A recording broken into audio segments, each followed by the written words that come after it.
নিত্যপণ্যের দাম বৃদ্ধি ও বিভিন্ন পণ্যের সরকারের বর্ধিত কর নিয়ে এবার নিজের ভেরিফাইড ফেসবুক পেজে এক দীর্ঘ স্ট্যাটাস দেন বৈষম্য বিরোধী ছাত্র আন্দোলনের আহ্বায়ক হাসানাত আবদুল্লাহ। তিনি বলেন, যখন চালের দাম বাড়ে, নিত্য প্রয়োজনীয় পণ্যের দাম বাড়ে, তখন অধিকাংশ মানুষ ধরে নেয় দেশটা ভালো নেই। স্ট্যাটাসে তিনি লেখেন, এই দেশের অধিকাংশ মানুষ সহজ সরল জীবনযাপনে অভ্যস্ত। দেশটা কেমন আছে সেটাও তারা বোঝার চেষ্টা করেন সহজ হিসাব নিকাশের মধ্যেই।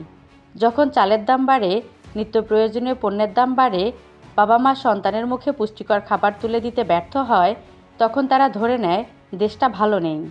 লুটপাটের অর্থনীতি জারি রেখে দেশের বিভিন্ন পরিমাণ অর্থ বিদেশে পাচার করছে ফ্যাসিজমের দোসররা। রাষ্ট্রীয় প্রকল্পগুলো থেকে জনগণের কোটি কোটি টাকা আত্মসাৎ করে আমাদের অর্থনীতিকে করছে ভঙ্গুর।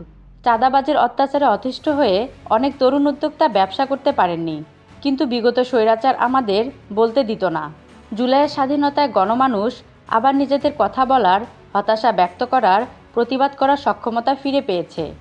মজলুম মানুষের এই নানামুখী যন্ত্রণা দিন শেষে ফ্যাসিজমের কবর রচনা করেছে বাংলাদেশে। এদেশের মানুষকে দমন, নিপীড়ন, অত্যাচার করে শাসন করা অসম্ভব। আজ হোক বা কাল হোক, আমরা প্রতিবাদ করবই।